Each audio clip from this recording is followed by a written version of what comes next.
भीष्टं स्थापितं येन भूतले स्वयं रूपकदा मह्यं ददाति स्वपदान्तिकं मूकं करोति वाचालं पङ्गुं लङ्घयते गिरिं यत्कृपातमहं वन्दे श्रीगुरुदीनतारिणं परमानन्दमाधवं श्रीचैतन्यमीश्वरं वन्देऽहं श्रीगुरो श्रीयुतापदकमलं श्रीगुरो वैष्णवांश्च श्रीरूपं सागरजातं सहगणा रघुनाथान्वितं तं सजीवं साद्वैतं सावधूतं परिजनासहितं कृष्णचैतन्यदेवं श्रीराधाकृष्णपादान् सहगणा ललिता श्रीविशाखान्वितं च नमो विष्णुपादाय कृष्णप्रेष्ठाय भूतले श्रीमते स्वामी नमस्ते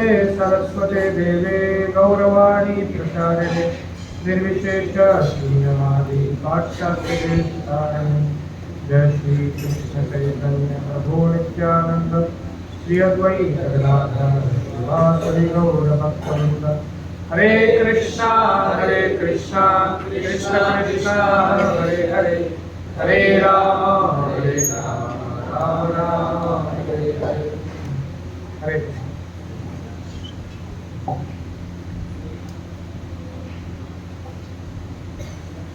आप सबका स्वागत है आज के कार्यक्रम में। ये कार्यक्रम विशेष कर हमारे साक्षी मुरारी प्रभु उन्होंने रिक्वेस्ट किया था कि आप कम्युनिकेशन के लिए उसको ले सकते हैं। हमारे पास समय थोड़ा सा कम है, मुझे फ्लाइट पकड़नी है, तो शायद पूरी तरह से हम इसको न्याय ना दे सके कार्यक्रम को। और एक कहना चाहता हूँ कि कार्यक्रम हमने आयोजित किया था कि पालकत्व, एक मैच्योर्ड पालकत्व कैसे करना चाहिए। मैं देख रहा हूँ आप में से काफ़ी लोग शायद पहले से ही पालक हैं और कोई शायद पालक जाके बनेंगे आगे, हम देख सकते हैं। तो दोनों के लिए इसका उपयोग हो सकता है। मैं कोई पेरेंटिंग में या पालकत्व में कोई एक्सपर्ट हूँ और मेरा अनेक वर्षों का अभ्यास है, ऐसा कुछ नहीं है। लेकिन 1996 से मैं इस्कॉन से जुड़ा हूँ और तब से मैं कई चीज़ें देखते आ रहा हूँ, मैं ऑब्जर्व करते आ रहा हूँ। और मुझे ऐसा लगता है कि कभी कभी हम इस्कॉन में ऐसा सोचते हैं कि कोई भी व्यक्ति हमारी संस्था का पार्ट हो जाता है, अगर उससे अगर कुछ गलती हो जाती है उसके हाथ से और उसके आचरण में अगर कुछ कठिनाइयाँ आती हैं, तो उसका पूरा का पूरा उत्तरदायित्व उसके गुरु पे या उसके शिक्षा गुरु पे आ जाता है कि नहीं? लेकिन इस बात को मैं नहीं मानता। बहुत सारा उत्तरदायित्व उसकी अपब्रिंगिंग पे है कि कैसे उसकी, हिंदी में क्या कहते हैं पता नहीं, अपब्रिंगिंग मतलब उसका पालन पोषण संगोपन बचपन से कैसे हुआ है। और अगर हम आजकल के दुनिया में बात करते हैं कि मोदी जी की इच्छा है कि भारत विश्व गुरु बने, है ना? आप में से किसको लगता है कि भारत विश्व गुरु बनना चाहिए? उन सबको लगता है। तो मुझे ऐसा नहीं लगता कि ये चीज़ मोदी जी करेंगे, ये चीज़ पालक करेंगे। मोदी जी फैसिलिटेट कर सकते हैं उसके लिए, लेकिन ये उत्तरदायित्व मोदी जी का नहीं है, ये उत्तरदायित्व हर एक पेरेंट का है। और अगर हम भारतीय नागरिक इस दृष्टिकोण से अगर हम वो एग्जाम्पल सेट कर सकें, तो फिर वसुधैव कुटुंबकम का उपयोग कर पूरे विश्व में वो फैल जाएगा। तो मैंने मेरे ऑब्जर्वेशन में और जितने लोगों से सुना है पालकत्व, ये हमारी जर्नी शुरुआत हुई जब मैंने बहुत करीब से देखा, बहुत करीब से ऐसे बच्चों को भी देखा जो हमारे मूवमेंट का पार्ट है। और लोगों को कठिनाई आ रही थी, परेशानी आ रही थी। तो मैं सोच रहा था कि कुछ कमियां तो नहीं हो रही है हमसे। क्या हम सारे का सारा उत्तरदायित्व केवल हमारे गुरु के ऊपर, हमारे शिक्षकों के ऊपर डाल रहे हैं? क्या हम कुछ मिस कर रहे हैं हमारे उत्तरदायित्व में? उस खोज में मैं गुरुकुल शिक्षा पद्धति के संबंध में आ गया। काफ़ी लोगों से काफ़ी सारा परिचय हुआ, सुना, उसका स्टडी किया। जो जो चीज़ें मैंने ऐसी देखी है और सुनी है, जो मुझे स्वयं लगती है कि वो हमारे आचरण में नॉन निगोशिएबल है। आप समझते हैं नॉन निगोशिएबल? यानी इसके आप निगोशिएट नहीं कर सकते, ये करना ही है। अगर ये हम नहीं करेंगे तो इसका परिणाम अच्छा नहीं होने वाला है। केवल वो चीज़ें मैं यहाँ पे कहूँगा जो मैंने जैसे देखी है, और वो नॉन निगोशिएबल है in situations as much as possible. तो हम 4 C's, हम सी सारे बात कर रहे हैं काफ़ी दिनों से। तो 4 C's के बारे में मैंने लिखा है। एक है, पहला C है वो तो सेम तो पहला C है कंसेप्शन,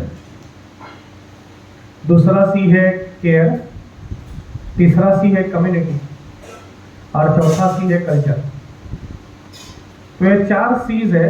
तो कैसे पालक इसका उपयोग कर सकते हैं और उसका क्या महत्व आता है, तो इसके बारे में हम चर्चा करें। यस, क्योंकि बच्चे का पालन पोषण जो है ये एक कल्टीवेशन की से कंपेयर्ड है। जैसे आप कोई भी बीज बोते हो और उससे फिर पौधा उगता है, और वो पौधा आपको जो भी फ्रूट्स है वो देता है।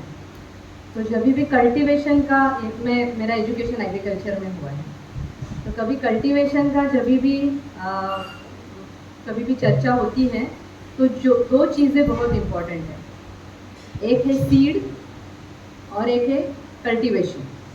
मतलब कौन सी तरह का हम बीज बो रहे हैं वो इम्पॉर्टेंट है, लेकिन सिर्फ बीज अच्छा होने से काम नहीं होगा, उसको हम कैसे कल्टीवेट करते हैं वो भी इम्पोर्टेंट है। तो अभी ये 4 जो C है, इसमें ये दोनों चीज़ें हम कवर करेंगे। तो हाँ, मतलब आप में से जो महाराष्ट्र बैकग्राउंड में से आए होंगे, हमारे बचपन में वो गोटिया नाम की एक सीरियल आती थी टेलीविजन पर। तो बहुत सुंदर उसका टाइटल सॉन्ग था, बीज अंकुरे अंकुरे ओल्या मातीच्या कुशीत कसे रुजावे बियाणे माळराने खडकात, ऐसे वो कहते थे। तो कहते हैं बीज अंकुरे, मतलब जो बीज होता है ओल्या मातीच्या कुशीत, अगर सैंड अच्छी सॉफ्ट है और वेट है तो उसमें वो बीज अंकुर लेता है, उमकता है। कसे रुजावे बियाणे माळराने खडकात, मतलब अगर माळराने मतलब ऐसा बंजर जमीन है, वहाँ पे अपने बहुत अच्छा सा सीड डाल दिया, कैसे वो वहाँ पे टिक पाएगा? तो बीज भी इम्पोर्टेंट है और ज़मीन भी इम्पोर्टेंट है ना। तो सबसे पहले हम शुरुआत करते हैं बीज, और वो है कंसेप्शन। तो शास्त्र में 2 उदाहरण आते हैं जिसमें हम कंसेप्शन का महत्व समझ सकते हैं। कंसेप्शन का अर्थ है जब पिता और माता साथ में आकर अपने विवाह के बाद डिसाइड करते हैं कि हमें अभी बच्चा होना चाहिए।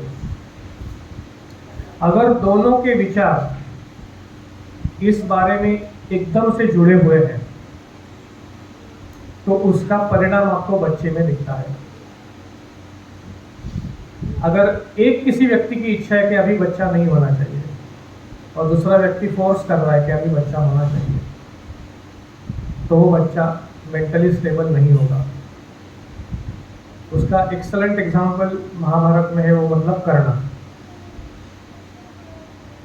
सूर्य की इच्छा थी कि कर्ण का जन्म होना चाहिए, लेकिन कुंती की इच्छा नहीं थी कि कर्ण का जन्म होना चाहिए।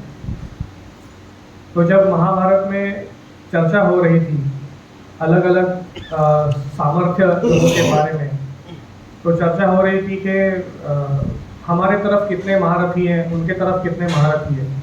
तो दुर्योधन के कैंप में चर्चा हो रही थी। तो जब कर्ण की बात हुई तो दुर्योधन ने कहा, अरे कर्ण तो बहुत बड़ा महारथी है।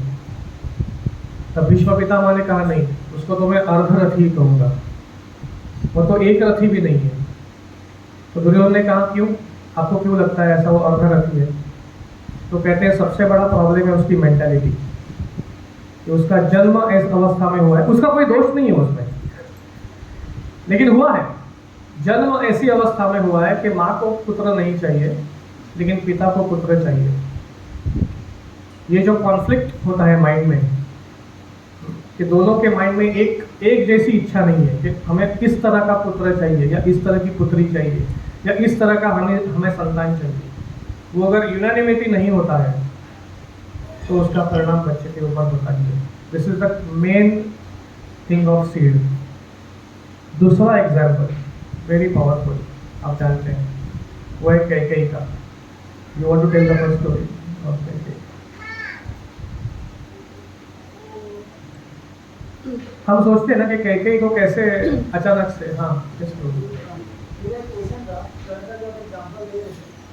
लेकिन वो बाकी तो बहुत महारथी था, तो उसका सीख अच्छा नहीं था, लेकिन उसने अपनी सीखने की इच्छा से तो बहुत कुछ सीखा और बहुत कुछ प्राप्त किया। सही है। तो ये वाला जो लिंक है कि नहीं होता है, तो थोड़ा सवाल नहीं है। हम आएंगे इस विषय के ऊपर। इसको पार्क करते हैं क्वेश्चन को बाजू में।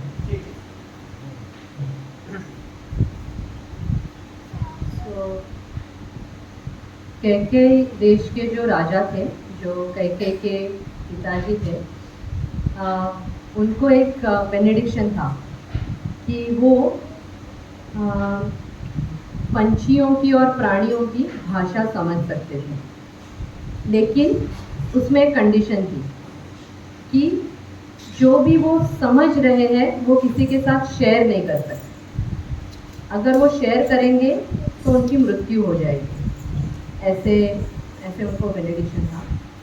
तो एक दिन वो अपने महारानी के साथ चल रहे थे, जो कैकेयी की माता, और उन्होंने देखा कि दो कबूतर कुछ आवाज़ कर रहे हैं। तो उन्होंने सुना, उनको पता चला कि वो क्या बात है, तो वो ज़ोर से हंसने लगे। तो जैसे ही वो ज़ोर से हंसने लगे, उनकी वाइफ ने, मतलब उनकी पत्नी ने उनको पूछा कि क्या हुआ, आप क्यों हंस रहे हैं? तो वो बोले नहीं, मैं नहीं बता सकता, बस ऐसे ही।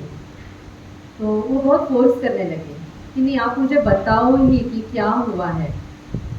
तो बोले नहीं, मैं इसे बता नहीं सकता, क्योंकि अगर मैं बताऊंगा तो मेरे जीवन का अंत हो सकता है।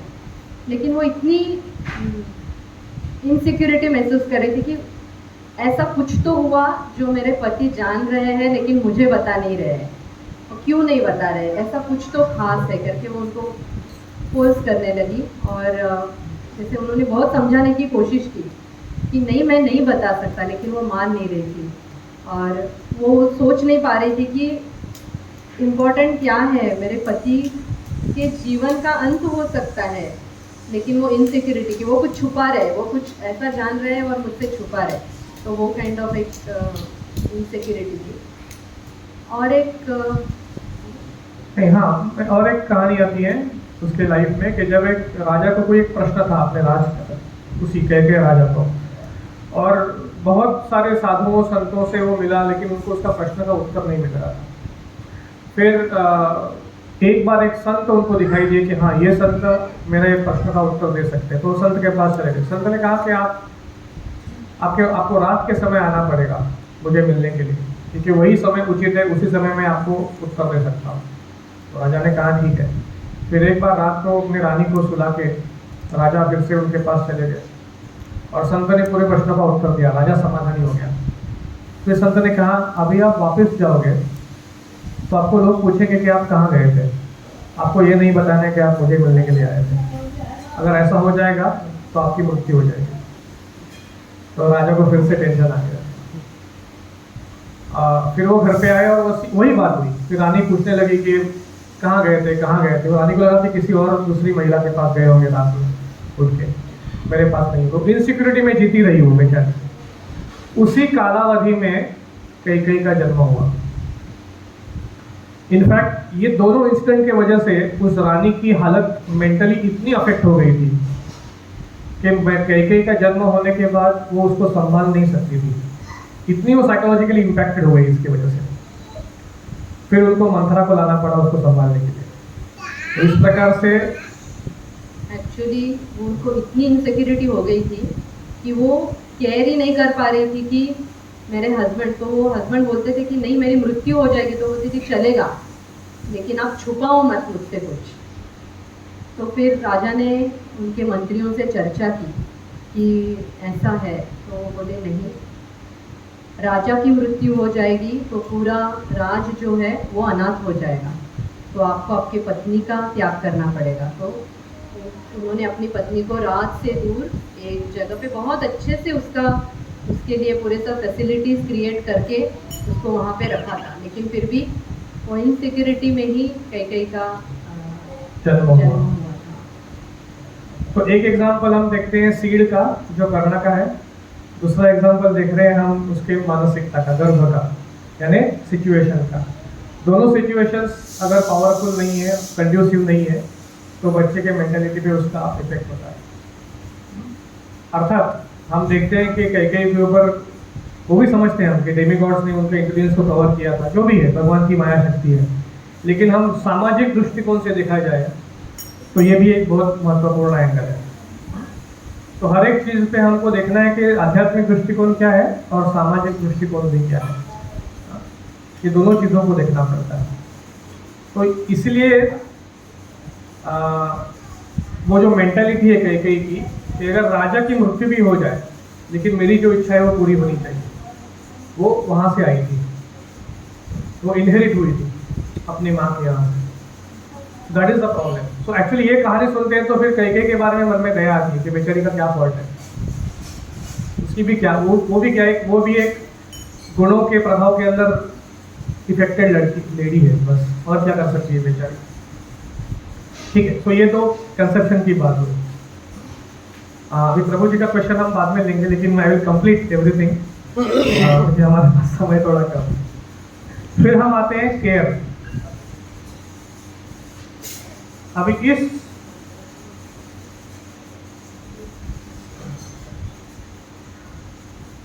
केयर जो एस्पेक्ट है ना, ये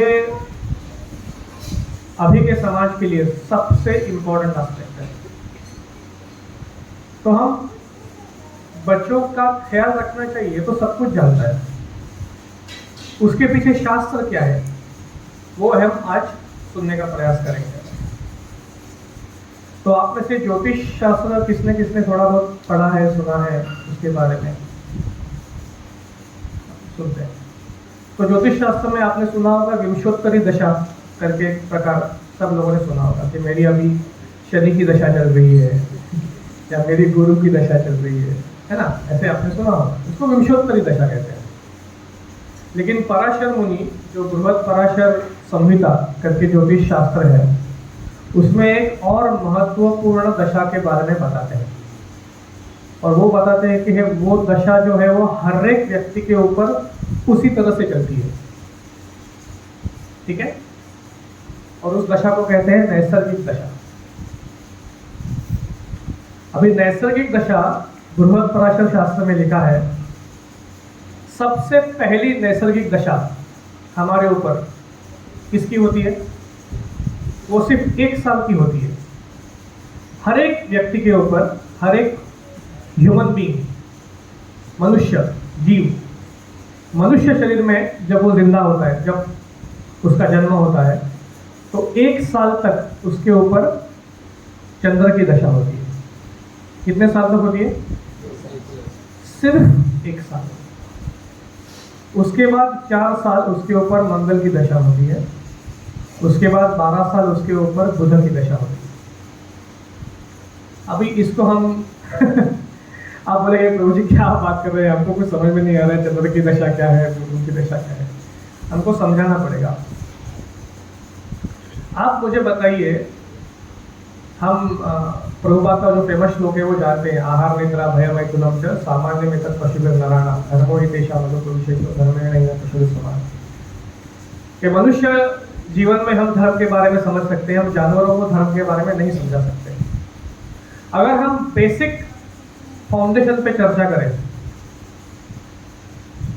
तो शास्त्र में पंचकोश के बारे में जो वर्णन किया है उसमें हम जानते हैं कि बेसिक जो होता है अन्नमय कोश, जिसमें अपना शरीर बनता है, उसके ऊपर होता है प्राणमय कोश, जिसमें आपका संघर्ष शक्ति बनती है, और उसके ऊपर होता है मनोमय कोश। जो जानवर होते हैं ना, उनकी प्रगति सिर्फ प्राणमय कोश तक ही होती है, इसके लिए उनको प्राणी कहते हैं। उनकी मनोमय कोश का उनका विकास नहीं होता है। तो किसी कुत्ते को कहो कि आप भी आप एकादशी करो आज, आपके लिए अच्छा होगा, या कुत्ते को कहोगे कि नहीं ये इस तरह का संभोग ऐसे रास्ते पे करना अच्छी बात नहीं है, आपको अच्छी जगह चुननी, वो नहीं समझ पाएगा, क्योंकि मनोमय कोश का विकास नहीं हुआ है। फिर भी जानवरों में काफी हद तक मनोमय कोश का ट्रेसेस दिखाई देता है, लेकिन विकास नहीं हुआ है। लेकिन मनुष्य जीवन की शुरुआत ही मनोमय कोश से होती है। और ऐसा कौन सा डेमिगॉड है, ऐसा कौन सा प्लैनेट है जो अपने मन के ऊपर केंद्रित करता है? वो है चंद्र। हम तीसरे स्कैंटो में भागवतम के पढ़ सकते हैं कि जब विश्वरूप का निर्माण हुआ है, तो वहाँ पे जब मन का निर्माण होता है, तो वहाँ पे लिखते हैं सुखदेव गोस्वामी कि वहाँ पे चंद्र आके पार्शली वहाँ पे आके अपना निवेश करता है, अपना निवास करता है। तो चंद्र के ऊपर मनोमय कोश का ये, और मनोमय कोश का पीरियड कितना है? 1 साल, सिर्फ 1 साल। अभी जो ज्योतिष शास्त्र पढ़ते हैं, ऐसी दूसरी कौन सी व्यक्ति है, ऐसी दूसरी कौन सी चीज है जो चंद्र इंडिकेट करता है अपने पत्रिका में? कोई जानता है? Moon indicates which other thing in our chart? Mother, माता। चंद्र ये माता का प्रतीक होता है। अगर चंद्र एफ्लिक्टेड है किसी के चार्ट में, तो उसमें माता का प्रॉब्लम हो सकता है उस व्यक्ति को। सो मन और माता, ये दोनों चीजें बहुत महत्वपूर्ण है, बहुत महत्वपूर्ण है। और उसका कालावधि कितना बताया गया है? सिर्फ 1 साल। यानी बच्चे का जन्म होने के बाद 1 साल तक उसको माता का बहुत क्लोज एसोसिएशन मिलना एब्सोल्युटली नेसेसरी है। तीसरी चीज है जो चंद्र इंडिकेट करता है, वो क्या है? मिल्क। यानी 1 साल तक माता का संग और 1 साल तक माता का दूध, ये बच्चों के लिए, उसके मानसिक विकास के लिए absolutely non negotiable, non negotiable. अगर किसी व्यक्ति को नहीं मिला है, तो उसके आचरण से आप देख सकते हैं कि यार, आपको याद होगा कि पहले पहले हिंदी मूवीज में भी ऐसे बोलते थे, अरे आपने माँ का दूध पिया है तो आके चुनौती दे, बोलते थे ना ऐसे तो कोई इमेजिनेशन नहीं है, वो फैक्ट है। लेकिन कितना पीरियड है? 1 साल। यानी व्यक्ति का जो पूरा मानसिक विकास होता है, हर एक बच्चे का मानसिक विकास, वो सिर्फ पहले 1 साल में ही होता है, क्योंकि 1 साल ही चंद्र की दशा है, खत्म। वो मनोमय कोश है। तो हर एक व्यक्ति के जीवन में सबसे इंपॉर्टेंट पीरियड कौन सा है? First year after birth. और उसके लिए सबसे इंपॉर्टेंट चीज क्या है? उसकी माँ। माँ से अलग नहीं हो रहा है। अगर हमारे समाज में हम इतनी एक चीज कर सके ना, we will have very very wonderful people around. बस ये एक चीज करो, बस। यू वांट टू से मतलब कभी ऐसे कोई चीज का इम्पोर्टेंस हम बोलते हैं, तो इसका मतलब यही नहीं है कि सिर्फ 1 ही साल करना है, फिर मदर बच्चे को छोड़ के जा सकती है, ऐसा नहीं है। उसमें मैं आ रहा हूँ अभी। मतलब इसका मतलब है, कभी कभी ऐसे होता है ना कि हम जैसे इस्कॉन में भी बोलते हैं कि आज का जो दिन है ये सबसे शुभ दिन है, मतलब वो दिन का महत्व जानने के लिए हम बोलते हैं। इसका मतलब बाकी के दिन कुछ कम शुभ है, ऐसा नहीं होता है। जैसे Janmashtami is the most auspicious day, तो Gaur Purnima is the most auspicious. तो जन्माष्टमी के दिन पे Janmashtami is the most auspicious. Gaur Purnima के दिन पे, गौर पूर्णिमा तो most auspicious. Okay, yes. तो इसी प्रकार से 1 साल में माँ का बहुत ही महत्व आता है. तो हमेशा माताएं ये प्रश्न पूछती हैं कि भाई 3 महीने के बाद तो मुझे नौकरी पे वापस जाना पड़ता है, मुझे वापस जाना पड़ता है, मैं मेरे बच्चे का कैसे संगोपन करूँगी. आजकल अगर आप देखोगे तो काफ़ी सारे कंपनियों में, ऑफिसेस में ये सुविधा दी गई है कि स्त्री जब चाहे छुट्टी ले सकती है और छुट्टी के बाद वो वापस आ सकती है. लेकिन उसको कितनी छुट्टी लेनी है? बहुत बड़ा गैप नहीं है, सिर्फ 1 साल, बस 1 साल. उतनी चंद्र की दशा है, उसके आप बाद में चाहो तो भी कुछ नहीं कर सकते. यानी अगर आप हमारे इसकी अगर तुलना करें कि माइंड जो हमारे शरीर में होता है, माइंड सटल है, ये सूक्ष्म शरीर है. उस सूक्ष्म शरीर की जो रचना हो रही है वो रचना सिर्फ 1 साल में ही होती है. जो उसका मेंटल हार्डवेयर है वो 1 साल में ही बन जाता है. बस उसके बाद 1 साल में जितना बन गया उतना बन गया. उसके बाद आप कितना भी सॉफ्टवेयर डालो उस पर, वो हार्डवेयर उसको बेयर नहीं कर पाएगा. जैसे मैं आगे, अगर मेरे पास अभी आजकल लेटेस्ट फोन होगा, हाँ, इसमें कोई एंड्रॉयड 13 for 12 चल रहा है, और मैं 10 साल पुराना फ़ोन लेके आऊँ स्मार्टफोन, उसमें एंड्रॉयड 13 डालूंगा तो चलेगा नहीं, क्योंकि वो हार्डवेयर एंड्रॉयड 13 को नहीं ले पाएगा. तो कितने परिश्रम बच्चा सहन कर सकता है, कितने यातनाओं को झेल सकता है, कितने इमोशनल ट्रॉमा को वो सहन कर सकता है, इसका जो पूरा हार्डवेयर बन रहा है ना, वो पहले 1 साल में बन रहा है. अगर वो नहीं बना तो फिर बच्चा स्ट्रेस नहीं सहन पाएगा. फिर कोई बोलता है कि तो आपको स्टडी करना है, आपको ये एग्ज़ाम पास करनी है, तो उसमें भी लोग सुसाइड कर लेते हैं, क्योंकि वो मेंटल हार्डवेयर बना ही नहीं है. वो इमोशनल को, वो जो भावनिक तनाव है उसको सहन करने के लिए हार्डवेयर ही नहीं बना है. मंदिर में भी देखो, सारे घर में हमारे, आपको क्या लगता है कि सब जगह पे सब तनाव मुक्त वातावरण होता है? मंदिर में भी लोगों के पास तनाव होता है, लेकिन वो तनाव झेलने की जो क्षमता है ना, वो पहले 1 साल में बनती है. सिर्फ क्योंकि मनोमय की शुरुआत पहले साल में होती है. That is the starting point. अगर आप वो कर सके ना, आपका प्रॉब्लम सॉल्व हो गया. उसके बाद 4 साल किसकी दशा है? मंगल की दशा. और मंगल मतलब प्रोटेक्शन. प्रोटेक्शन मतलब शरीर का स्वास्थ्य. तो 4 साल तक मां को देखना है कि अपने बच्चे को कुरकुरे फुरकुरे ये सब ना खिलाए. 4 साल, क्योंकि मंगल की दशा चल रही है, उसके शरीर को कंस्ट्रक्ट किया जा रहा है, बच्चे का शरीर बन रहा है, उसके शरीर के जो पार्ट्स है, अंदर के पार्ट है, बॉडी के पार्ट्स है, हाथ पैर है, वो उस 4 साल में बन रहे हैं. तो अगर किसी माँ को सचमुच त्याग करना है, अपने करियर का त्याग करना है, या अपने बाकी के रिस्पॉन्सिबिलिटीज को मैनेज करना है, सिर्फ कितना पीरियड त्याग करना है? पहले 5 साल बस. 1 साल मेंटल हार्डवेयर, 4 साल फिजिकल हार्डवेयर, बस आपका मशीन रेडी हो गया. कोई भी तरह का स्ट्रेस, कोई भी तरह का मानसिक तनाव, शारीरिक तनाव, बीमारी, सब सहन कर पाएगा बच्चा, सब सहन कर पाएगा. अगर हम बच्चे को भक्त भी बनाना चाहते हैं तो क्या आप उसको ऐसे भक्त बनाना चाहते हैं कि जो हमेशा बीमार पड़ा रहे और सब उसकी सेवा करती रहे? कि मेरा बड़ी उपलब्धि क्या है कि सब लोग मेरी सेवा करते हैं, और मैं भगवान का भक्त हूँ, तो भक्तों की सेवा भगवान की सेवा से भी बेहतर होती है.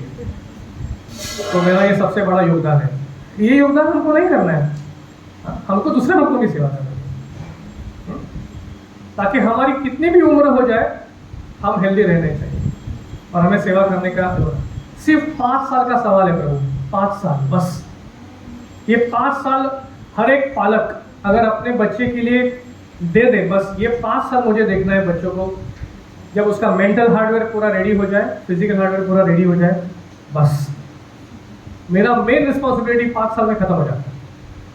और उसके बाद 12 साल बुध की दशा है. तो ऐसा कहते हैं कि हर साल में बच्चा एक नई भाषा को सीख लेगा. अब मैं नई भाषा का मतलब क्या होता है, नई भाषा का मतलब ये नहीं होता है कि हिंदी सीख ली, फिर उसके बाद संस्कृत सीख ली, फिर उसके बाद मराठी सीख ली, तमिल सीख ली, तेलुगु सीख ली, ऐसे नहीं है। 12 भाषाएं मतलब 12 तरह की अंडरस्टैंडिंग्स, है ना। आपने ऐसे लोग देखे जो जानवरों की भाषा को समझते हैं, यानी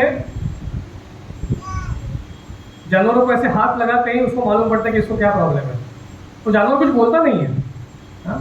लेकिन जानवरों के लक्षण देख के उसको मालूम पड़ता है कि अरे शायद ना इसको बीमार है, शायद ये, क्योंकि वो भाषा सीख ली है उसने। हाँ? बहुत लोग इतिहास या भूगोल, ये भी एक भाषा होती है ना। आप में से कितने लोग हैं जिनको मैंने बहुत सारे लोग देखे हैं, उनको अगर बोला जाए ना कि प्रभु जी ऐसे यहाँ पे जाओ, वहाँ से लेफ्ट में जाओ, वहाँ से राइट में जाओ और फिर से एक लेफ्ट दे दो, तो भूल जाते हैं वो। हाँ? मतलब फिर एक टर्न लेके फिर से पूछेंगे अरे अभी कहाँ जाना है कि बोले अभी यहाँ से। तो भूगोल की भाषा सीख नहीं पाया है बच्चा, वो इमेजिन नहीं कर पाता है अपने माइंड में। जब कोई आपको बोलता है ना कि यहाँ से लेफ्ट जाना है, तो वहाँ से राइट लो, फिर से लेफ्ट लो, तो हमारे मंदिर दिमाग में एक ऐसे मैप बन जाता है ना। ऐसे बहुत लोग होते हैं वो मैप ही नहीं बना सकते क्योंकि भूगोल की भाषा सीखी नहीं है। इतिहास की भाषा क्या होती है कि किसी व्यक्ति के जीवन में कुछ समस्याएं आई है, किसी देश के इसमें समस्याएं आ रही है, जो अभी हो रहा है ना वो हमारे सामने हो रहा है, लेकिन अभी सामने क्यों हो रहा है कि उसके पीछे कुछ इतिहास होता है। व्यक्ति के लिए एक व्यक्ति ये व्यक्ति ऐसा बर्ताव क्यों कर रहा है, उसके पीछे इतिहास होता है। वो इतिहास को समझने की शक्ति होनी चाहिए, वो इतिहास की भाषा है। ऐसे इतिहास की भाषा, भूगोल की भाषा, गणित की भाषा, गणित ये भी एक भाषा है, उस भाषा को समझना चाहिए। हाँ, अगर मैं ऐसे हाथ में, कभी आप लोग जाते हैं कि सब्जी खरीदने जाते हैं और 1 किलो सब्जी देनी है, तो ऐसे हाथ में उठाकर समझना चाहिए कि 1 किलो है। हाँ, ये गणित की भाषा है। कितने लोग ऐसे हाथ उठा के समझते हैं कि 1 किलो है, आप तो समझते हैं, यानी आप वो भाषा सीख लिए। ये गणित की भाषा है। आप लोग कह रहे मैं तो गणित में फेल हो चुका हूँ, मुझे तो गणित आती ही नहीं है। नहीं, ये क्वांटिटी है। हाँ? जैसे अभी मैं आपको सबको देख रहा हूँ, मुझे समझना चाहिए कि हाँ कम से कम 60 लोग बैठे हैं या कम से कम 100 लोग बैठे हैं। अभी मुझे समझ में नहीं आ रहा है मैं आपको देख रहा हूँ, मुझे समझ में नहीं आ रहा है। लेकिन पहले जो जानवर चलाने के लिए लोग जाते थे, ऐसे जानवरों को देखते थे, हाँ सारे आ गए, अरे ऐसे देख के हाँ 2 मिसिंग है, ऐसे एक नजर में मालूम पड़ जाता है। क्यों? गणित की भाषा सीख ली है। ये भाषा आगे जाके सीखते हैं, उसके लिए फिर वहाँ पे गुरु की आवश्यकता होती है, सही गुरु की, सही वातावरण की वहाँ पे आवश्यकता होती है। लेकिन पहले 5 साल ये अगर हार्डवेयर और सॉफ्टवेयर आपका अच्छे से बना होगा तो बाकी सब आपको जो लोड करना है आगे, वो सब लोड हो सकता है।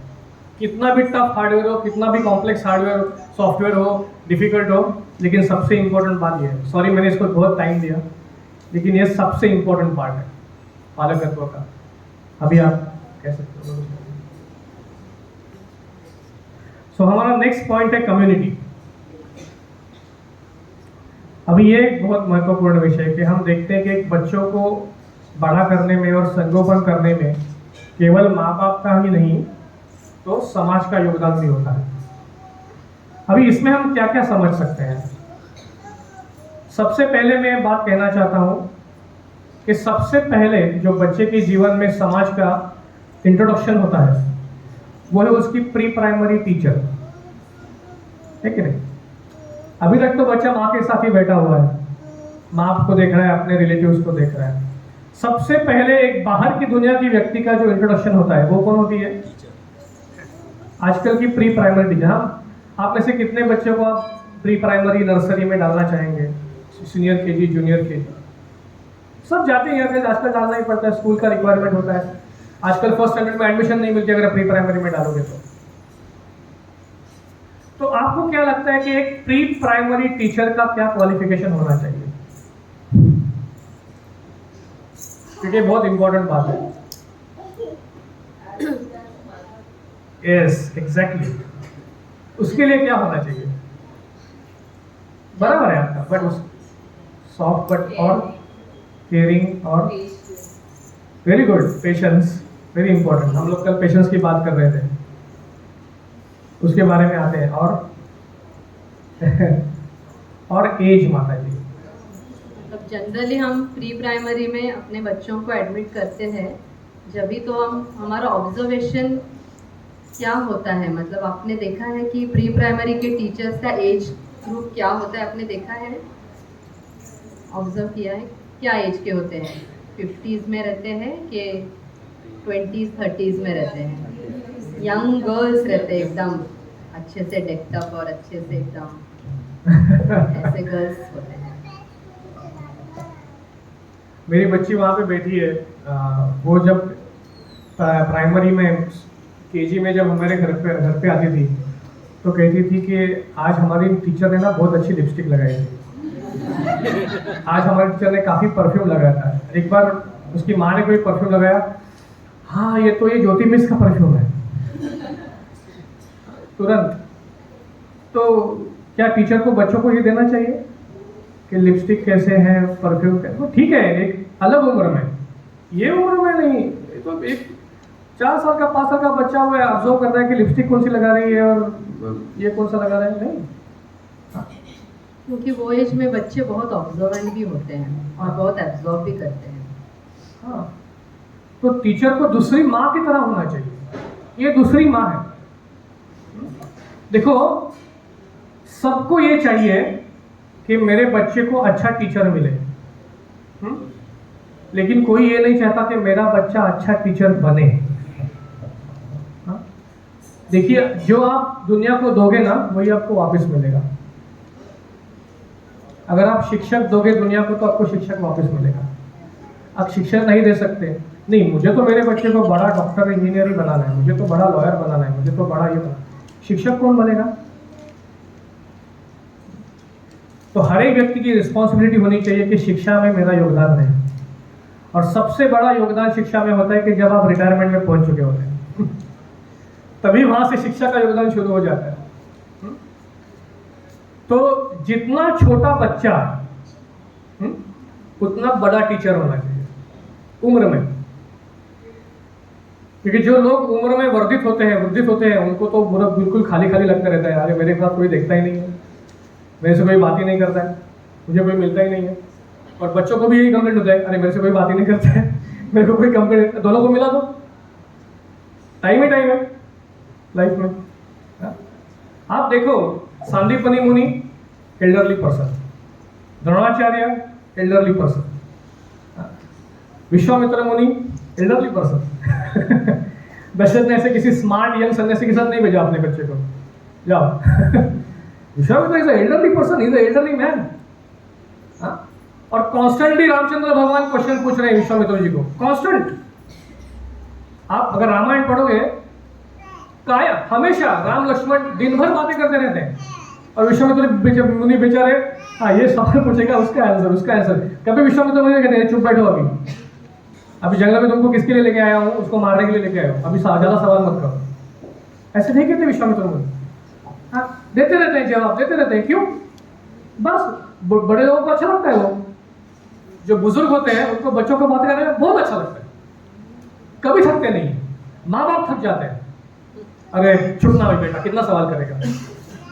बुजुर्गों को कुछ प्रॉब्लम नहीं है, बातें करते रहेंगे। और विश्वामित्र मुनि का तो और एक प्रॉब्लम था, वो दिन भर बातें कर रहे हैं राम लक्ष्मण के साथ, रात को राम लक्ष्मण सोते थे। जो सोते थे तो उनके बीच में विश्वामित्र मुनि सोते थे, क्योंकि उनकी रक्षा का रिस्पॉन्सिबिलिटी लिया है। अभी ये शुद्ध सत्व है और ये शुद्ध सत्व है, तो निद्रा देवी कैसे आएगी? तो सोते ही नहीं थे विश्वामित्र, नींद नहीं आती थी। शुद्ध सत्व के बीच में आपको नींद कैसे आ सकती? तो बेचारे सोते ही नहीं थे। फिर दिन भर फिर से शुरू, बड़ फिर से रात को नींद नहीं। बट बहुत हैप्पीली उन्होंने किया होगा, बहुत हैप्पीली किया। इसके लिए उसको कहते हैं बालकांड।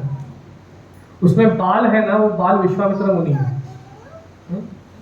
विश्वामित्र मुनि का जो पहले नेचर था कि कैसे वशिष्ठ मुनि के साथ बर्ताव किया, कैसे एकदम क्रोधित होते थे, पूरा उनका ट्रांसफॉर्मेशन हो गया। बहुत त्याग करना पड़ा उनको इन कुछ सालों में राम लक्ष्मण के लिए, और उन्होंने किया। हाँ, इससे उनकी आध्यात्मिक प्रगति हुई। जब माता और पिता अपने बच्चों के लिए त्याग करना सीखते हैं ना, उससे आध्यात्मिक प्रगति होती है, ये मैं कहना चाहता हूँ। ऐसा मत समझो कि ये डिपार्टमेंट अलग है और ये डिपार्टमेंट अलग है, ऐसे नहीं होता है। त्याग से ही व्यक्ति की, जब आप अपने बच्चे के लिए त्याग कर पाओगे ना, तो फिर किसी दूसरे भक्त को साथ में आप जब बड़े बन जाओगे और आपका शिष्य आपके साथ में आएगा, उस शिष्य के लिए आप त्याग कर सकते हो। उस जिसको हम कह सकते हैं कि अगर आपका भक्ति वृक्ष सिस्टम है, तो उसमें आपका जो सबॉर्डिनेट है उसके लिए आप त्याग कर सकते हैं। बच्चे के लिए त्याग नहीं किया तो उसके लिए भी त्याग नहीं कर सकते। और ये बच्चा देखता है, ये बच्चा एब्सॉर्ब करता है, वो बच्चा आगे जाके समाज के लिए त्याग कर सकता है। उसके ऊपर हम आएंगे अभी। लेकिन कम्युनिटी में सबसे बड़ा योगदान टीचर का होता है, और उसके लिए एज बहुत इंपॉर्टेंट है।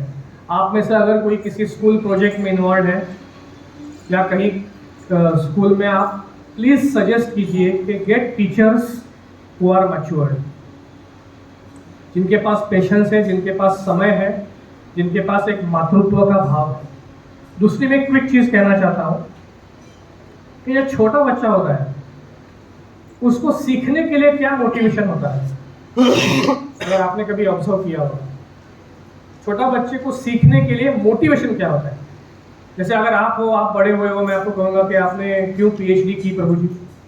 पीएचडी तो करनी है, मुझे तो अच्छा जॉब चाहिए, मुझे अच्छा नॉलेज चाहिए, या मुझे उस विषय में रुचि है। तो बच्चे को क्या विषय में रुचि है, उसको क्या, तो मोटिवेशन क्या होता है बच्चे का? पैसा तो नहीं हो सकता, ज्ञान की इच्छा वो तो नहीं हो सकती, बच्चा तो बहुत छोटा है, तो क्या मोटिवेशन होता है? एक उदाहरण दिया जाता है, एक बच्चा कभी कभी घर में बैठा होता है, अकेला बैठा है। आपने कितने बार से देखे कि बच्चा अकेला बैठा है और अपना ही कुछ काम कर रहा है? अगर आपको ऐसा कभी दिखाई दिए कि बच्चा अकेला बैठा है और अपना कुछ काम कर रहा है, प्लीज उसको जाके डिस्टर्ब मत कीजिए, प्लीज डिस्टर्ब मत कीजिए, क्योंकि वो उसका एब्सॉर्प्शन है। उसके मन को केंद्रित करने की उसकी खुद की वो प्रक्रिया है। और बच्चा कुछ भी कहते रहेगा, ऐसे टंग टैक टैक टैक, जैसे आप वो तभी उस दिन कर रहा था, ऐसा बैठा था वो डाइनिंग टेबल पे, ठाक ठाक ठाक, तो कोई बोला चुप हो जाओ। क्यों? बच्चा सीख रहा है, वहां पे सीख रहा है कि कैसे एक मेटल दूसरे के ऊपर जब गिरता है तो कैसे आवाज आती है। पता नहीं वो क्या सीख रहा है, लेकिन कुछ तो सीख रहा है, एब्सॉर्ब्ड है उसमें वो। हाँ, और वैसा ऐसे कर रहा है, टंग टैक टू, या कुछ भी करते रहता है। मैंने देखा है किसी टॉय के साथ कुछ खेलता होगा, एक ही वस्तु के ऊपर ऐसे ऐसे ऐसे कुछ करता होगा। मुझे एक बार याद है, मैं लोकल ट्रेन में जा रहा था और मेरे बाजू में एक कपल खड़ा था, और ऐसे उन्होंने अपने माँ ने अपनी गोदी में बच्चे को लिया था ऐसे हाथ में। बहुत क्राउडेड ट्रेन थी एकदम, सब लोग ऐसे चिपक चिपक चिपक के खड़े हैं और हाथ में ऐसा बच्चा है, और वो बच्चा ऐसे ऊपर जो ट्रेन में होता है ना ऐसा हाथ पकड़ने का, उसके अंदर टिंग टिंग टिंग टिंग खेल रहा था। देखो उसको कुछ पड़ी नहीं कि इतने लोग हैं, गर्दी है, यहाँ पे सफोकेशन हो रहा है, कुछ पड़ी नहीं है। वो अपना टैंक टैंक, और माँ बार बार उसको ये देखो वहाँ पे पेड़ जा रहा है, वहाँ पे पंछी जा रहे हैं, डिस्ट्रैक्ट मत करो उसको, वो ऑलरेडी सीख रहा है, वो पेड़ पर ही इज लर्निंग समथिंग। आपको पता नहीं चल रहा है कि वो क्या सीख रहा है, टिंग टिंग टिंग कर रहा है वो, बस let him do, observe him. और ऐसे करते करते ना बच्चा कभी कभी ऐसे तिरछी माँ से नजर से देखता है, उसको समझ में आता है कि यार मेरी माँ कहीं चली गई, दिखने रही है, तो सारा इंटरेस्ट खत्म हो जाता है। जो भी चल रहा है ना टिंग टिंग टिंग, वो सब खत्म हो जाता है, और हे माँ किधर, फुल टेंट्रम थ्रो इमीडिएटली। तो अभी इस पूरे चीज में बताओ कि ये इसके पीछे मोटिवेशन क्या है सीखने का? क्या मोटिवेशन है बच्चे को सीखने का? एक ही मोटिवेशन है, वो है सिक्योरिटी, सुरक्षितता, ये उसका मोटिवेशन है। जब बच्चा सेंस करता है ना कि मैं सुरक्षित हूं, तो उसका एजुकेशन शुरू हो जाता है। जब बच्चा ये महसूस करता है मैं सुरक्षित नहीं हूं, तो एजुकेशन खत्म हो जाता है। बिल्कुल खत्म हो जाता है। और इसके लिए हम कल बात कर रहे थे कि कैसे माँ और पिताजी को साथ में रहना, बच्चों के सामने झगड़ा नहीं करना, एक दूसरे को गालियाँ नहीं देना, एक दूसरे को नहीं मारना, ये एक्सट्रीमली इम्पॉर्टेंट है, क्योंकि उसमें बच्चा परसीव करेगा कि मैं सुरक्षित नहीं हूँ। और जैसे बच्चा परसीव करेगा सुरक्षित नहीं हो, चाहे आप उसको इंटरनेशनल स्कूल में डालो या किसी यूरोप स्कूल में डालो, वो कुछ सीख नहीं पाएगा, कुछ सीख नहीं पाएगा। सुरक्षितता ये फर्स्ट मोटिवेशन है, इसमें समाज का योगदान है, क्योंकि बच्चा परसीव करता है कि हाँ मैं सुरक्षित हूँ। जब सुरक्षित है तो एजुकेशन शुरू हो जाता है।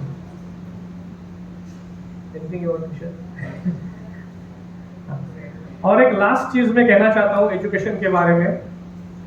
तो हमने बात की शिक्षक, फिर हमने बात की सुरक्षितता, तीसरी है सम गाइडेड एक्सपोजर टू एनिमल्स, कि बच्चा किसी कुत्ते के पास जाता है और ऐसे प्रेम से हाथ लगाता है ना, आपको कुत्ते को देख के मालूम पड़ता है कि ये कुत्ता अच्छा कुत्ता है या ऐसे काटने वाला कुत्ता है ना। अगर आपको लगता है कि हमेशा से कुत्ता है, यहीं पे रहता है, कुछ नहीं करने वाला है, तो बच्चों को जाके हाथ लगाने दो। अरे मत करो मत करो, ऐसा बिल्कुल मत करना, बिल्कुल मत करना, क्योंकि जीव दया, बच्चा जीव दया सीख रहा है। हाँ, नाम रुचि वैष्णव सेवा जीव दया, उसमें जो जीव दया अपने आप सीख रहा है। आप क्यों उसको जाके पकड़ो और ऐसा मत करो, क्यों? वो हाथ ही लगा रहा है उसको। अरे बिल्ली काटने की, बिल्ली काटने की, अरे बच्चे को संभालो, बिल्ली काटने, कुछ नहीं बिल्ली काटती, बिल्कुल नहीं काटती। हाँ, वो देख लेगी ऐसे। गाय होती है, कभी गाय के पास अरे संभालो संभालो, थोड़ा संभाल के रहो, उसके बाजू में रहो। गाय ऐसी कभी कभी होता है कि मूड नहीं होता है जानवरों का, मूड नहीं होता है तो ऐसे मार देते हैं, उसमें बच्चा सीखता है ये जानवर का मूड नहीं है। लेकिन ज्यादा ये मत करो, और जितना जानवरों के पास खेले तो बहुत अच्छा होता है बच्चे के लिए, उसके मानसिक संतुलन के लिए बहुत अच्छा होता है। उसको वो प्रेम सीख रहा है, वो समता सीख रहा है। वो जाके गीता में पढ़ेगा, वो विद्यावन्य संपन्न ब्राह्मणे गवि हस्तिनी शुनि चैव शोभाके पंडिता समदर्शिना। ये क्या लिखा है बकवास, पंडिता समदर्शिना? भाई कुत्ता और हाथी कोई आदमी के समान होता है? क्यों? क्योंकि बचपन में आपने उसको जानवर को प्रेम ही नहीं करने दी। तो बोलेगा ये क्या लिख रहे हैं भगवान, मैं नहीं समझता इस बात को, पंडिता समदर्शिना नहीं, उसको एक्सपीरियंस करने दो, वो भी जीवात्मा है। हाँ, उसमें भी लाइफ है, एक्सपीरियंस करने दो, क्या प्रॉब्लम है? बहुत इंपॉर्टेंट चीज है। और ये साइंस प्रूव करता है कि बच्चा अगर, अभी ये हमारे, हम कितने जन कर पाए यहाँ पे पता नहीं, लेकिन इसके पीछे साइंटिफिक रिसर्च पब्लिश हो चुका है कि जो बच्चा बचपन में तितली के पीछे भागता है ना, उसका मैथमेटिक्स बहुत अच्छा हो जाता है। क्या कोरिलेशन है मुझे पता नहीं,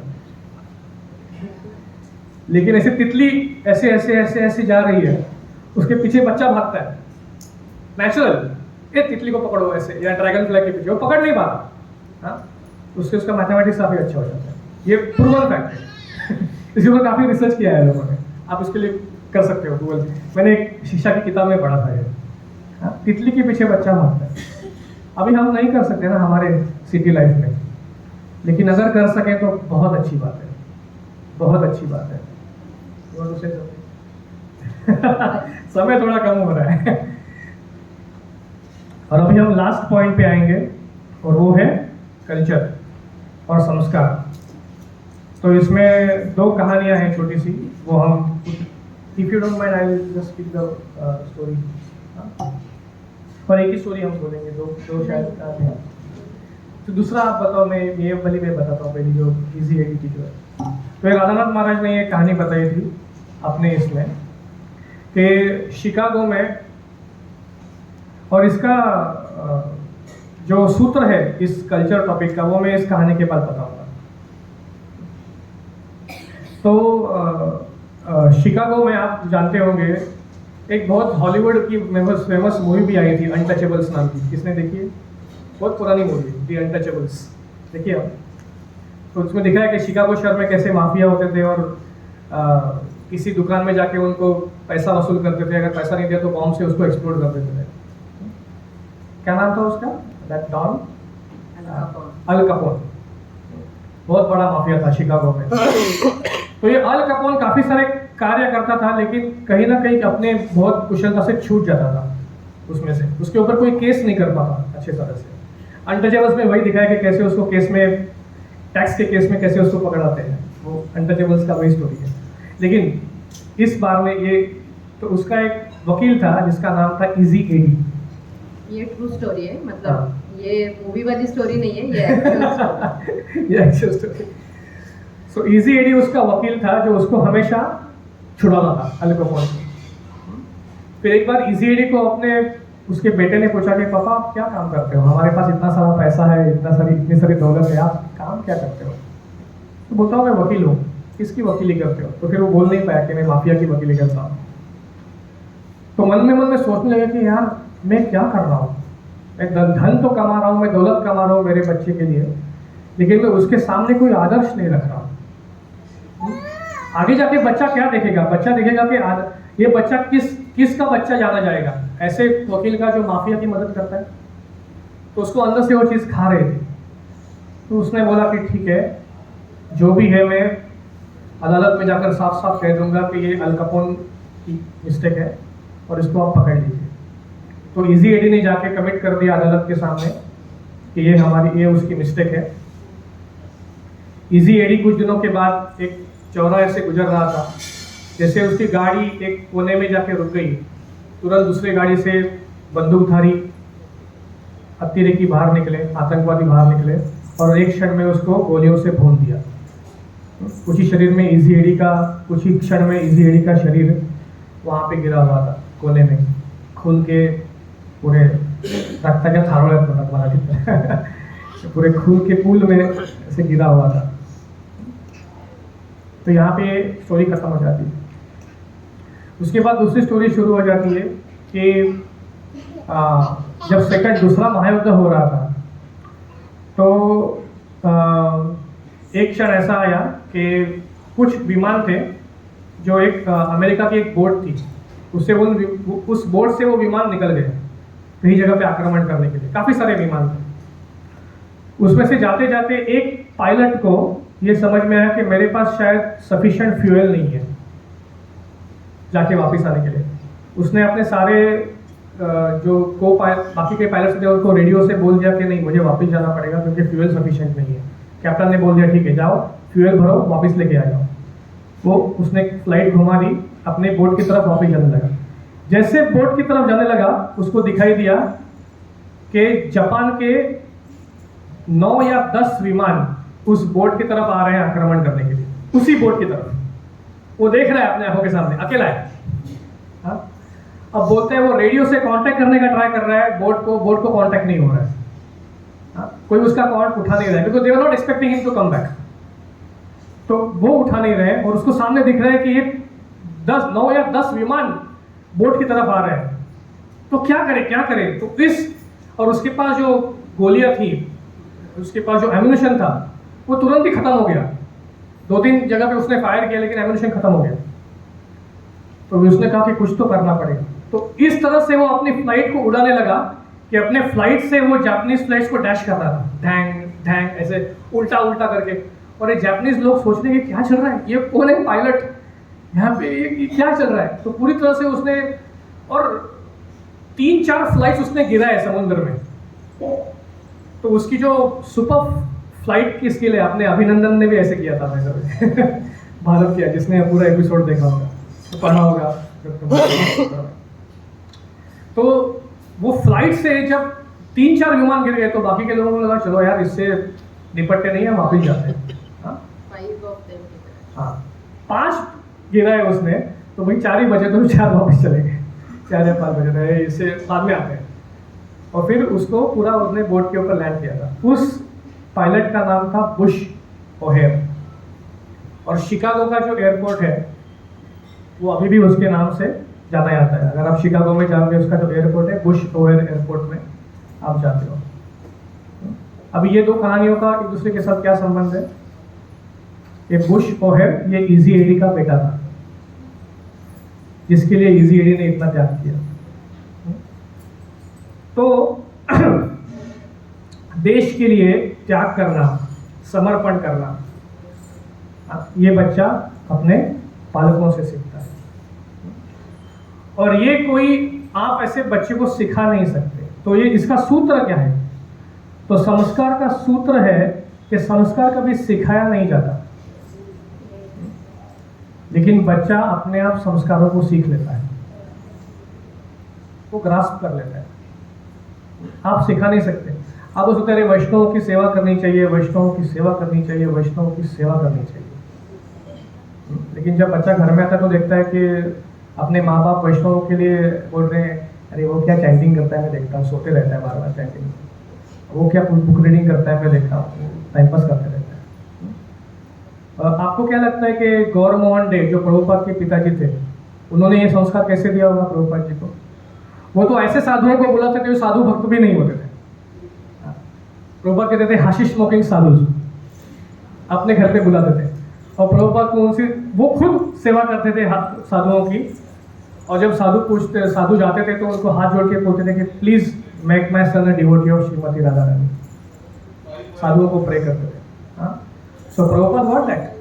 सो when Prabhupada met his spiritual master, he did not have any problem in surrendering to, because he had seen his father serving sadhus. Father ने कभी सिखाया नहीं कि तुम साधुओं की सेवा करो, ऐसे कभी सिखाया नहीं प्रभुपाद को, बट उन्होंने करके दिखाया। और एक चीज मैं बताता हूँ लास्ट, प्रभुपाद के इसमें ही प्रभुपाद उनके कृष्णा बुक के का जो डेडिकेशन है उसमें वो लिखते हैं कि जो मेरे पिताजी से मुझे मिला वो आगे जाके मेरे गुरु ने उसको सॉलिडिफाई किया। तो ये संस्कार का महत्व यहाँ पे होता है कि संस्कार कभी सिखाया नहीं जाता, वो दिखाया जाता है। तो वो दिखाने के लिए नहीं करते, लेकिन वो आपके आचरण से बच्चा पिकअप कर लेता है। बस अभी 9 बज चुके हैं, तो हम यहाँ पे अंत करेंगे।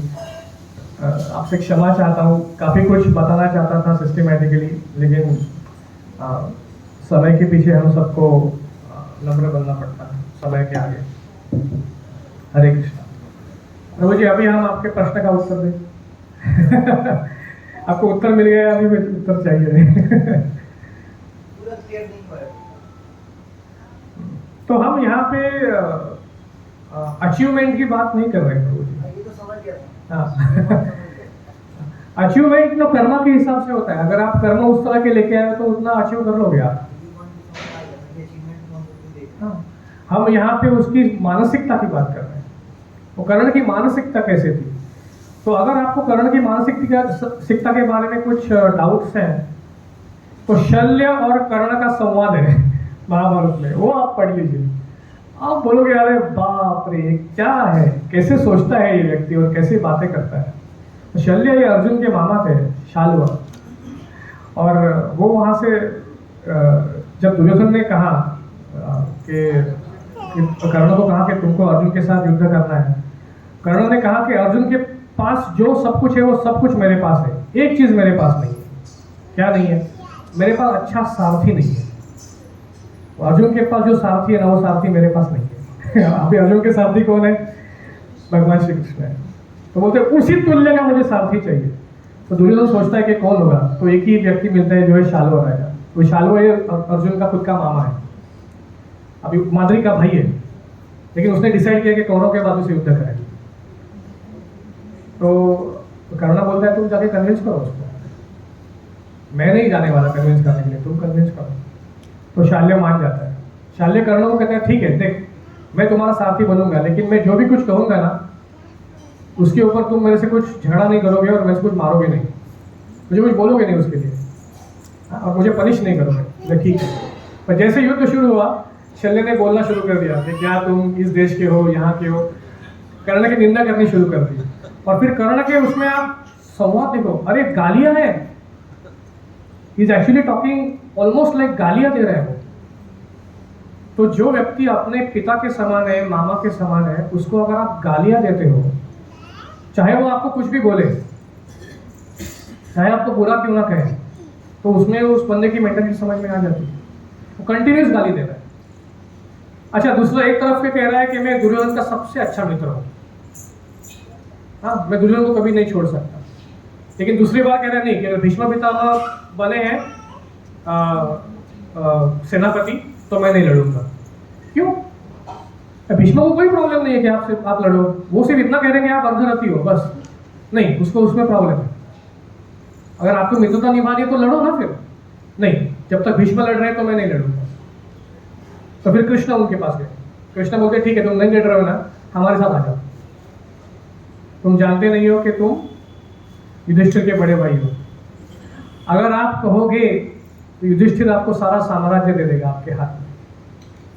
अगर आप कहोगे तो द्रौपदी को भी आपके साथ शेयर कर लेगा। ऐसा कहते हैं भगवान श्री कृष्ण। फिर भी कर्ण कहते हैं नहीं, मैं दुर्योधन को छोड़ के नहीं आऊंगा। अरे क्षत्रिय हो तो ऐसे बैठे क्यों हो, लड़ो, आपको लड़ने का मौका मिल रहा है। सॉरी आप कुछ कहते हाँ। सो ये इसमें उसकी साइकोलॉजी समझ में आती है। वो स्टेबल नहीं है साइकोलॉजिकली, उसमें विरोधाभास है, उसका डिसीजन कंफर्म नहीं है। एक छोटा उदाहरण देता हूँ। मैं एक बार जा रहा था कि राधानाथ महाराज ने हमारे मंदिर में जाके पूछा, मुझे 2 पॉलिश के सैंपल दिखाए।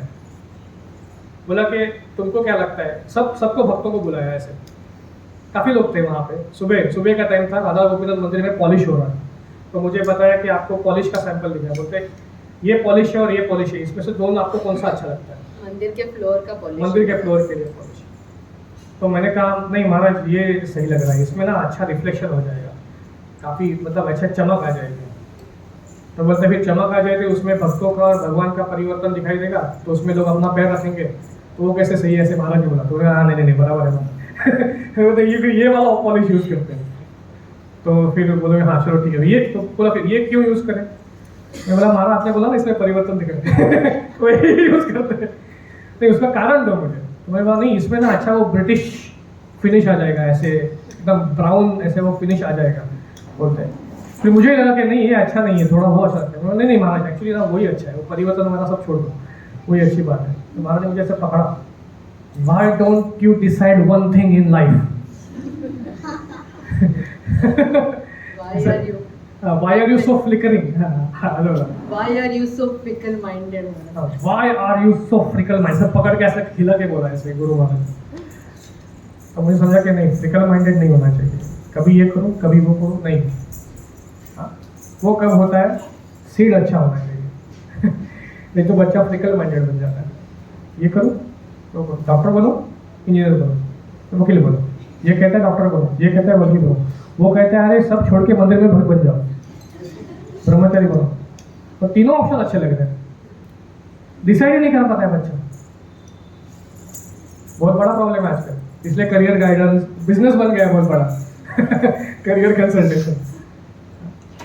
पहले ऐसे होता था क्या कि कोई लोहार का बच्चा है, सोनार का बच्चा है, कि पिताजी मैं क्या करूं? अरे गधे, तेरे को सोनारी तो बनना है, कि बचपन से वही तो सीखा है और उसमें तेरा एक्सपर्टीज है, वही कर ले, अच्छा कर लेगा।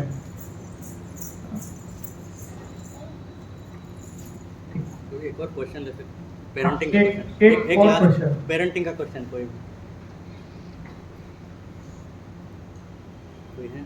अरे वाह, मतलब आपको सब कुछ समझ में आ गया है, या तो कुछ भी समझ में नहीं आया।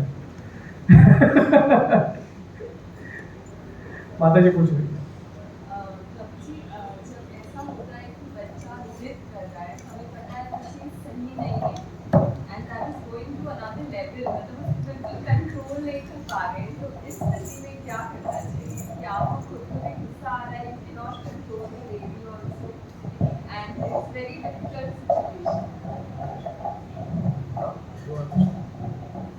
हमको गुस्सा नहीं आना चाहिए, कुछ भी हो जाए। हमको गुस्सा बिल्कुल नहीं आना चाहिए।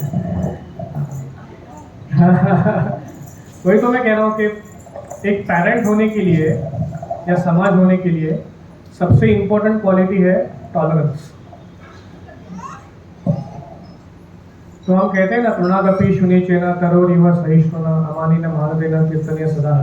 ये श्लोक आपने जितने बार बोला होगा ना, उतने बार बच्चा आपको टेस्ट करने वाला है। जितने बार इस लोग आपने पढ़ा है ना, उतने बार बच्चा टेस्ट करेगा।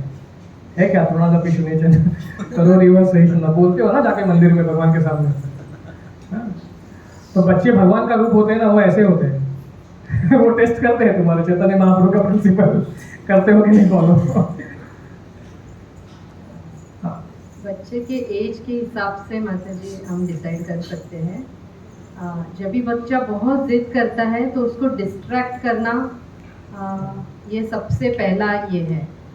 इसके लिए ना अभी ये प्रॉब्लम हमको ज़्यादा क्यों होती है, क्योंकि हम न्यूक्लियर फैमिली में हैं, तो वो बच्चे का पूरा रिस्पॉन्सिबिलिटी एक माता पिता के ऊपर ही आता है, और जनरली माता के ऊपर, क्योंकि शायद पिताजी बाहर रहते हैं, तो बार बार बच्चे की ज़िद सुन सुन के माँ का पेशेंस टेस्ट होता है। और क्योंकि हमको पता है त्रिनादपि सुनिचे ना, वो प्रैक्टिस करना बहुत मुश्किल हो जाता है। इसके लिए जॉइंट फैमिली का जो महत्व है ना, कि जब भी बच्चा एक पर्सन को बहुत ये करता है ना, क्योंकि उसको पता है अभी इसको मैं जितना घिसूंगा एक बार तो वो टूटेगा और मुझे जो है मिल जाएगा। तभी जब भी ग्रैंड पेरेंट्स होते थे, चाचा चाची सब लोग होते थे ना, तो सब लोग वो एब्जॉर्ब कर पाते थे, तो बच्चे का स्ट्रेंथ कम, वो डिवाइड एंड रूल जो बोलते हैं ना वैसे। लेकिन बच्चे को डिस्ट्रैक्ट करना बहुत एक ये है। जैसे हम पहले बहुत पेरेंटिंग का वर्कशॉप एक बार अटेंड किए थे, तभी बोल रहे थे कि जैसे बच्चा बहुत टैंट्रम्स थ्रो कर रहा है कोई चीज़ के लिए, तो उसको एक रूम में लेके जाओ और उसको कस के अच्छे से गले मिलो और बस वैसे ही पकड़ के रखो और उसको बोलो कि माँ आपको बहुत प्यार करती है, माँ आपको। फिर भी बच्चा चिल्लाएगा चिल्लाएगा चिल्लाएगा चिल्लाएगा, एक ही चीज़ बोलते हैं, माँ आपको बहुत प्यार करती है बेटा। और एक प्रैक्टिकल टिप उन्होंने बोला था, उसके कपड़े चेंज करो। तो हाँ, कभी कभी मूड जो होता है ना, वो क्लोथ्स के ऊपर भी ये होता है।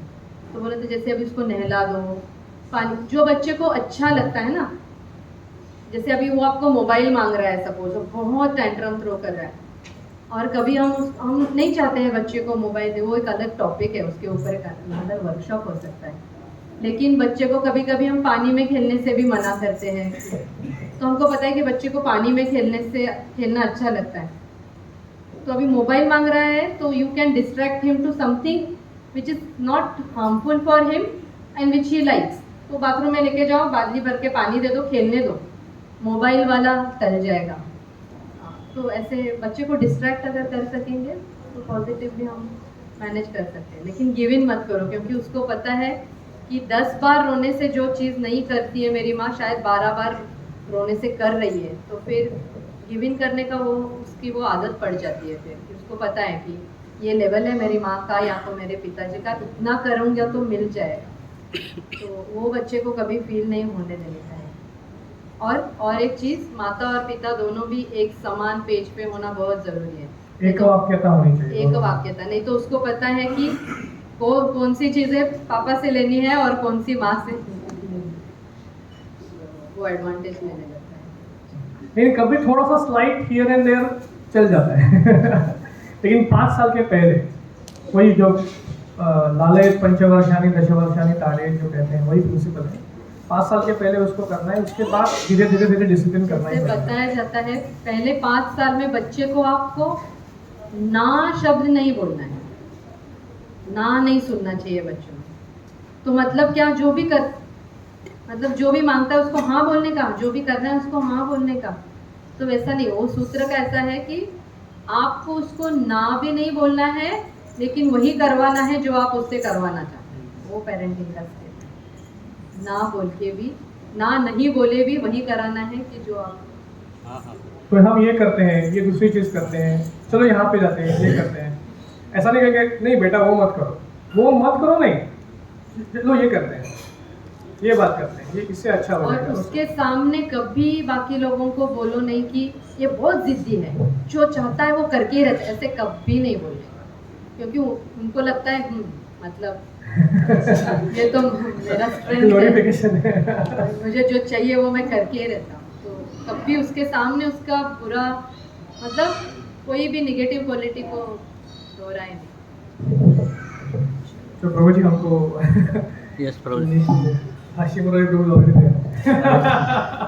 तो हम बहुत बहुत आभारी हैं प्रहलाद प्रिया और माता जी का कि उन्होंने कुछ समय हमें दिया और बहुत नए चीज़ बताए जो हमें पता नहीं था।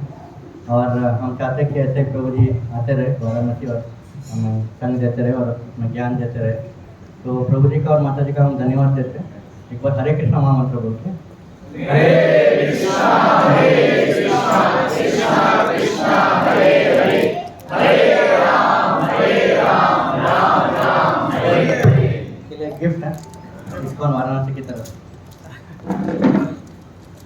लाइट वाला